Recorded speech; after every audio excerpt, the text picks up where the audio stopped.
सभी की एक ज्वाइंट मीटिंग बुलाई गई, जिसमें दिल्ली के सभी डीएम, डीसीज और डीसीपीज, सभी दिल्ली सरकार के बड़े अधिकारी, नगर निगम के बड़े अधिकारी उसमें उपस्थित रहे। मिशन बदल रही है दिल्ली।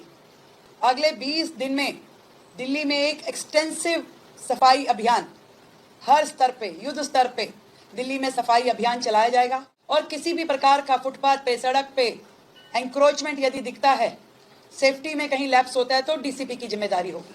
कहीं पे भी कचरा, मलबा, अतिक्रमण, उस पे सरकार का जीरो टॉलरेंस रहेगा, जीरो टॉलरेंस। किसी भी तरीके से अवैध डंपिंग, अतिक्रमण, कचरा, मलबा फुटपाथ, सड़क, पार्कों और बाजारों से सख्ती से हटाया जाएगा। नमस्कार, मैं मोन्टू राजा, एंटी करप्शन इंडिया से स्वागत है आपका। दिल्ली की चीफ मिनिस्टर रेखा गुप्ता, जिन्होंने प्रेस कॉन्फ्रेंस कर 20 दिन के अंदर दिल्ली की सफाई का आह्वान कर दिया है। तमाम दिल्ली के डीसी, डीसीपी को बुला के और तमाम जो उच्च अधिकारी हैं उनको बुला के ये कह दिया है कि 20 दिन के अंदर इंक्रोचमेंट में भी काम होगा, सफाई पर भी काम होगा। इस तरह की तमाम जो चीजें हैं वो उन्होंने प्रेस को बताई हैं। ट्रिपल इंजन की सरकार का भी जिक्र किया है कि संयोग से ट्रिपल इंजन की सरकार दिल्ली में है, लेकिन उनके इस बयान के बाद एक ऐसा तबका जो लाखों की संख्या की बात करें दिल्ली में है, वो क्यों डर गया है, उसको क्या समस्या हो रही है, इसी पर चर्चा करने के लिए मेरे साथ स्क्रीन पे आप देख रहे हैं राजेश जी को, जो कि नेशनल हॉकर फेडरेशन के पदाधिकारी हैं। समस्त दिल्ली और देश के अंदर हॉकर्स के लिए काम करते हैं। राजेश जी, बहुत बहुत स्वागत है आपका। जी धन्यवाद। जिस तरह से चीफ मिनिस्टर जो दिल्ली की हैं रेखा गुप्ता, उनको कहा गया कि भाई उनका जो स्टेटमेंट आया उसके बाद आपने बताया सैकड़ों हजारों लोगों के अंदर एक उथल पुथल है जो कि स्ट्रीट वेंडिंग का काम करते हैं दिल्ली के अंदर। क्या कुछ है, क्यों उथल पुथल है, सफाई की बात हो रही है? जी, जैसे ही माननीय रेखा गुप्ता जी जो दिल्ली की अभी सीएम है, उनके द्वारा जैसे ही ये मैसेज दिया गया है और जैसे ही ये मैसेज जो हॉकर्स हैं, रेडी पटरी फुटपाथ दुकानदार हैं, उन तक पहुंचा है, तो मेरे पास तमाम अलग अलग मार्केट से फ़ोन आने चालू हो गए हैं। मुझे वो मैसेज भी फॉरवर्ड किया गया है जिसमें बताया जा रहा है कि युद्ध स्तर पर, मतलब दिल्ली के अंदर जिसमें डीएम, डीसीपी और डीसीज बैठे हैं और उसमें मतलब जो है दिल्ली को स्वच्छ के नाम पे, स्वच्छता के नाम पे, इंक्रोचमेंट के नाम पे एक बड़ी कार्रवाई करने के आदेश दिए गए हैं जी। तो इसके अंदर जो है ये भी बोला गया है कि बाजारों में, मार्केट्स में, तो ये इस बात को जानने के बाद जो हॉकर्स है, जो फुटपाथ दुकानदार है, वो डर गया है और लगातार मेरे पास फोन आने लगे अलग अलग मार्केट से और पूछने लगे, क्या राजेश जी हमारे को हटा दिया जाएगा, क्या ये मार्केट उजाड़ दी जाएंगी? तो मैंने उनको आश्वासन दिया है कि आपको डरने की जरूरत नहीं है। नेशनल हॉकर फेडरेशन पूरे आपके साथ खड़ा है। अगर कोई भी इस तरह की इलीगल कार्रवाई होती है तो सरकार को आपके जो कानून है, स्ट्रीट वेंडर एक्ट, उससे अवगत कराया जाएगा और आपके लिए चाहे जमीन पर आके लड़ाई लड़नी हो, चाहे हमें आंदोलन करना हो, अगर इस बयानबाजी के बाद रेडी पटरी वाले के ऊपर कानूनन कार्रवाई होगी जो कि गैर कानूनी है इंक्रोचमेंट के नाम पे, तो उसका हम खंडन करेंगे और उसका विरोध प्रदर्शन अगर हमें जमीन पे करना पड़ा तो जमीन पे आकर भी करेंगे।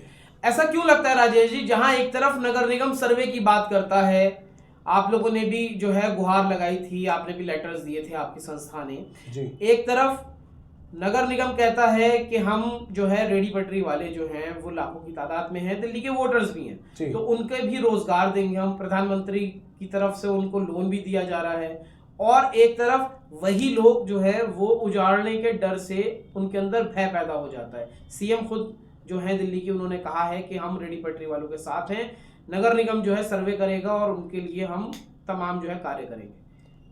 देखिए, हॉकर्स भी उनके साथ है, जो हॉकर्स एसोसिएशन है वो भी उनके साथ है और स्वच्छ दिल्ली को बनाने के लिए हम भी उनका पूरी तरीके से समर्थन करते हैं और साथ भी देंगे, जितने भी दिल्ली के तमाम हॉकर्स नेशनल हॉकर फेडरेशन से जुड़े हुए हैं। लेकिन बात जो है खटकती वो ये है, क्योंकि पहले भी जो कार्रवाई हुई है वो केवल इंक्रोचमेंट के नाम पे बोल के हॉकर्स को हटाया गया है, तो ये एक डर का माहौल बन जाता है हॉकर्स के मन में। उनको ये लगता है कि इंक्रोचमेंट के नाम पे दोबारा उस तरीके से जो गैर कानूनी कार्रवाई हमारी हुई है, हमारे रोजगार को खत्म किया गया है, ऐसा कहीं दोबारा ना हो जाए।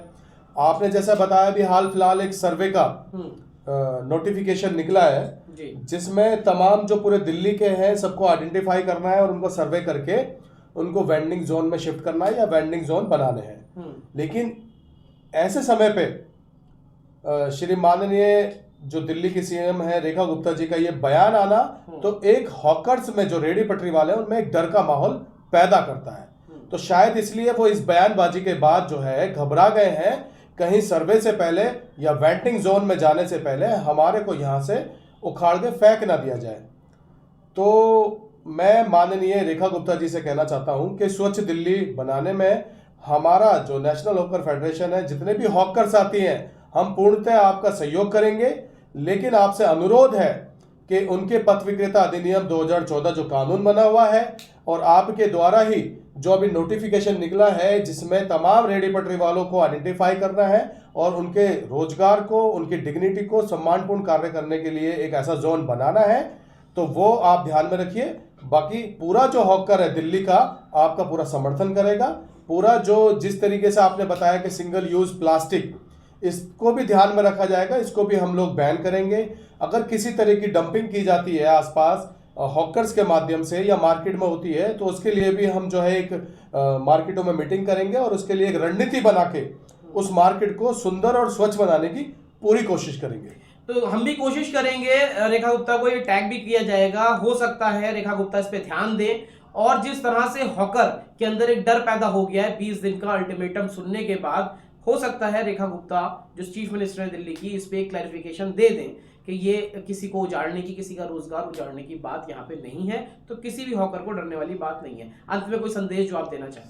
अंत में मैं बस इतना कहना चाहूंगा कि पहले भी इंक्रोचमेंट के नाम से कई सुप्रीम कोर्ट, हाई कोर्ट के ऑर्डर भी आए हैं और उसमें सेंट्रल गवर्नमेंट की तरफ से भी और दिल्ली गवर्नमेंट की तरफ से भी क्लियर जो एक लेटर निकाला गया था, भाई जो इंक्रोचमेंट के नाम पे हॉकर्स पे कार्रवाई ना हो।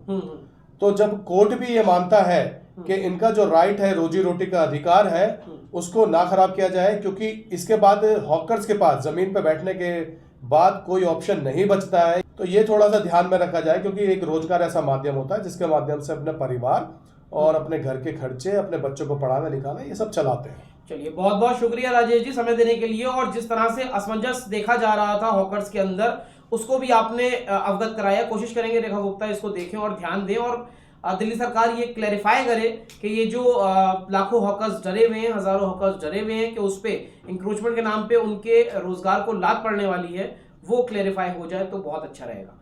आप तमाम दर्शक जो देख रहे हैं अपनी राय प्रतिक्रिया कमेंट द्वारा साझा करें। अगली अपडेट के साथ आपके समक्ष फिर प्रस्तुत होंगे। नमस्कार।